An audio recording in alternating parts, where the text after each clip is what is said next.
An innocent man, but his name is tied to a murder.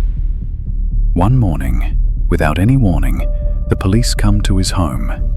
They say, "You did it." No evidence, no witnesses, only a decision. He's taken into custody, interrogated for hours, days. He grows tired, and the more tired he gets, the more he resists. But eventually, he breaks. He's forced to confess to a crime he didn't commit.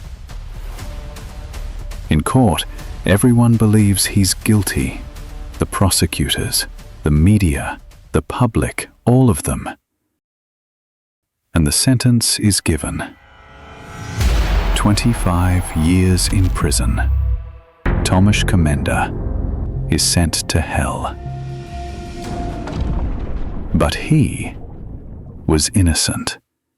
For 18 years, he rotted in a dark cell, beaten, humiliated, abandoned. And one day, the truth came out. But by then, it was too late. This is the story of Tomasz Komenda. This is the documentary of a life destroyed by justice.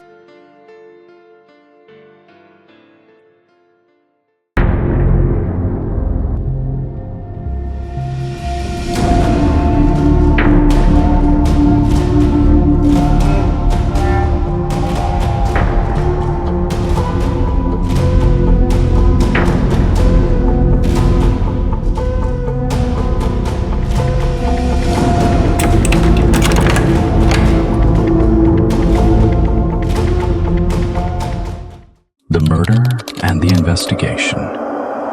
December 31, 1996. The calendar turns to the year's last night. A quiet village near Wrocław, Miloszyce. 15-year-old Małgorzata Kwiatkowska leaves home for New Year's Eve. To a disco. To have fun. But that night, she never comes back. Morning of January 1, 1997. Beyond the village, in a frozen field, her lifeless body is found. Sexual assault, severe beating, internal bleeding, and cold that had sunk into the bones. Police find DNA traces from more than one person at the scene, but that day, the DNA gives no names. The file sits on a dark shelf for 4 years. In 2000, a woman watching a police sketch on TV says she recognizes the face, her neighbor's grandson, Tomasz Komenda. Komenda is taken into custody, yet 12 witnesses say he was in Wrocław that night. The forensic reports are unclear. The expert opinion dated September 4, 2000 states the bite marks on the body do not conclusively match Komenda. But in court, one of the same experts gives a categorical statement that wipes away the uncertainty. DNA, hair, and bite mark comparisons say could be consistent, but never certain. Even so, these doubtful pieces of evidence are placed at the center of the case. And that single statement. Police interrogate Komenda. In the holding room, the pressure lasts for hours. Komenda later tells the court again and again, "They beat me. They forced me." Physical violence joins psychological pressure. He resists, he tires, and finally, he is driven to confess to a crime he did not commit. That confession is written in that dark room. Komenda withdraws his statement, but it is already too late. November 14, 2003, trial court, 15 years in prison. June 16, 2004, appeal, 25 years. The doors close. Poland believes it has found its killer. But a murder on New Year's Eve erases the life of a young man whose name wasn't even in the air, and the country steps into an era of justice that will last years. In the years to come, the case will be reopened, DNA will be re-examined, and the real perpetrators, Ireneusz M. and Norbert B., will match the blood and semen from the scene. But when the truth arrives, it will be too late to give back what Tomasz Komenda lost. July 24th, 1976. A boy is born, Tomasz Komenda. His mother, Teresa Klemenska, has no idea that this birth will be followed by a 40-year war. There is darkness in the past, violence in her first marriage, pushed down the stairs while pregnant, choosing survival. She closes that door and starts a new page with Mirosław Klemecki. But the true pillar of the home is always Teresa. Tomasz is the second of 4 children, an older brother, 2 younger siblings. The house is small, money is tight, but a mother's love is abundant. He grows up on the quiet outskirts of Wrocław. School life draws no headlines. After primary school, he attends Szkoła Specjalna, a special education track.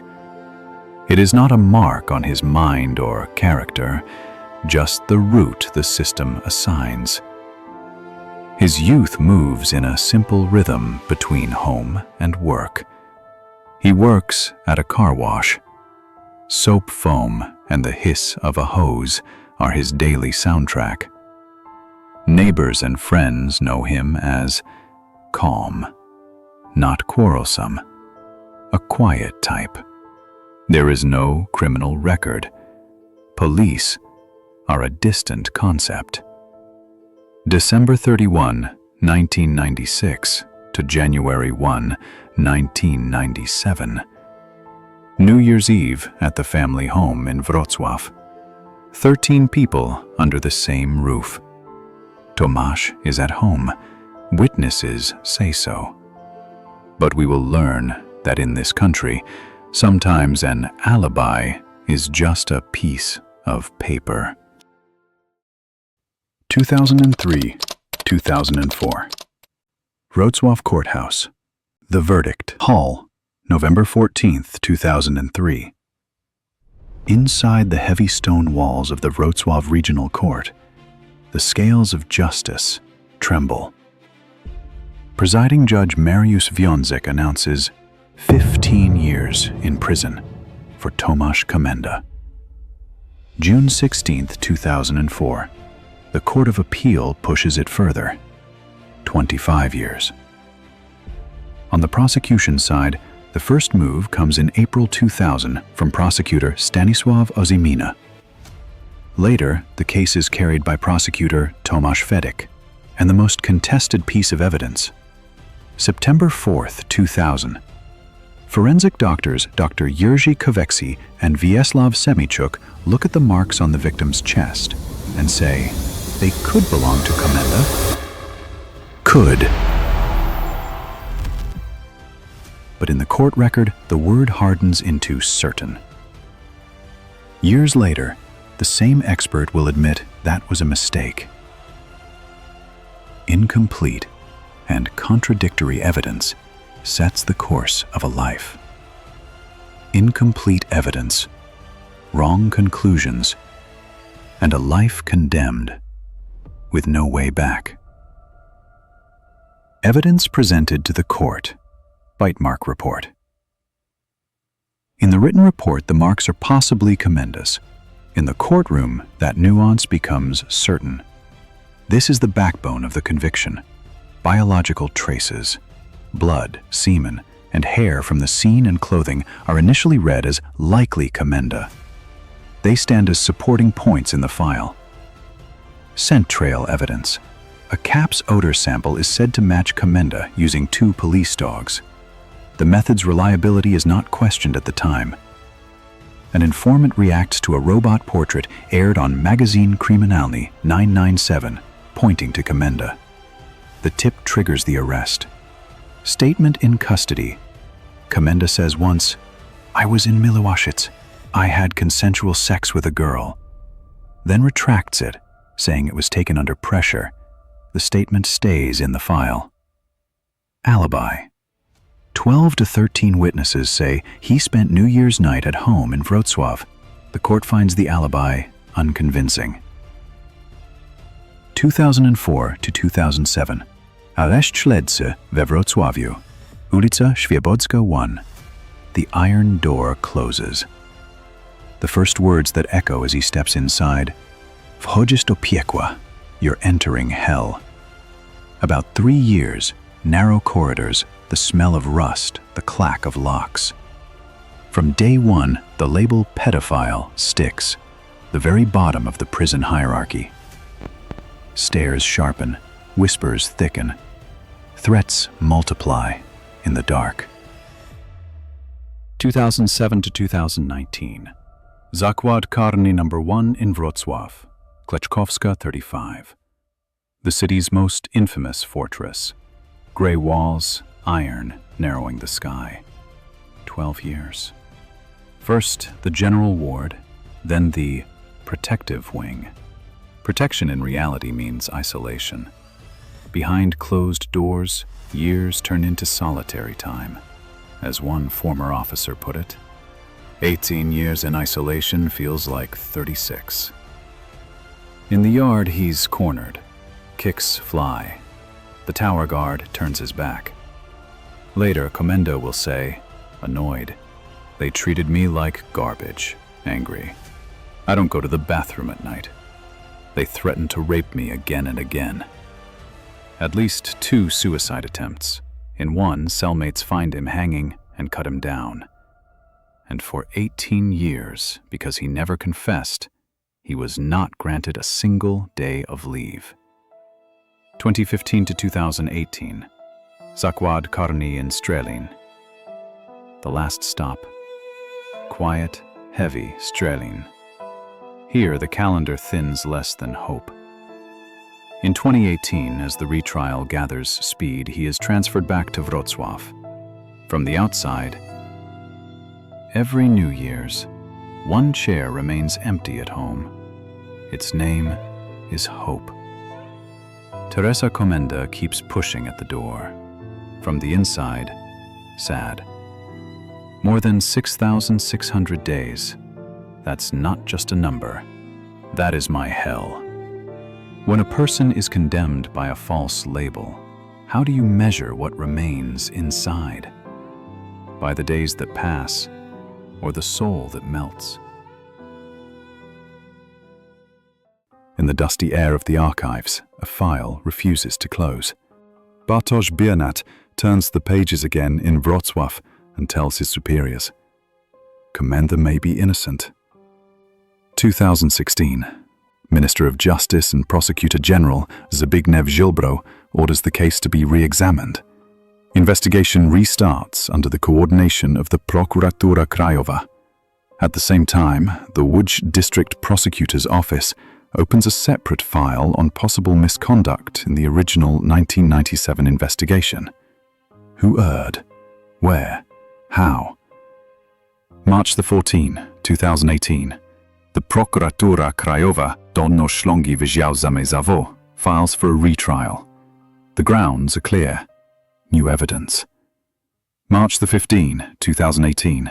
At the penitentiary chamber of the Wrocław Regional Court, Judge Jerzy Nowinski first refuses a stay of sentence, then issues ex officio the decision. Warunkowa przeterminowa zwolnienie. Conditional early release. The same day, he walks out of the Wrocław remand prison. At the gate, his mother Teresa and the family are waiting. He does not speak to the press. Teresa says only, "Today, I am the happiest mother in the world." The iron door shuts. The street noise returns. The shadow of 18 years remains, but on that day, freedom is heard for the first time. Tomasz Komenda, after spending 18 years in prison for a crime he did not commit, finally regained his freedom. The Polish Supreme Court officially acquitted him. Justice had come, though late.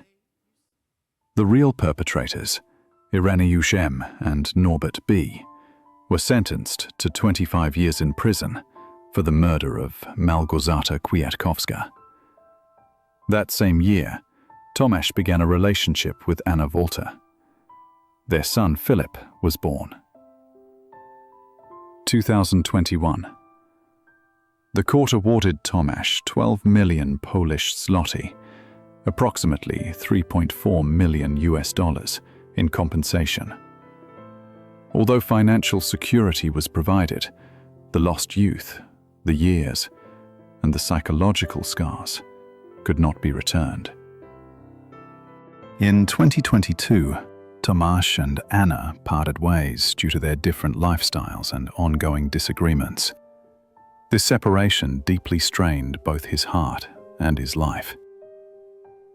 In 2024, Tomasz passed away at the age of 47 from lung cancer. Although the years he spent in prison were not a direct cause of his illness, the stress and burdens he endured took a severe toll on his health. Even when justice comes late, it cannot return the lost years or the stolen life. Tomasz Komenda's silent cry will remain a bitter mirror of delayed truth. So, does justice truly prevail? Or are some lives condemned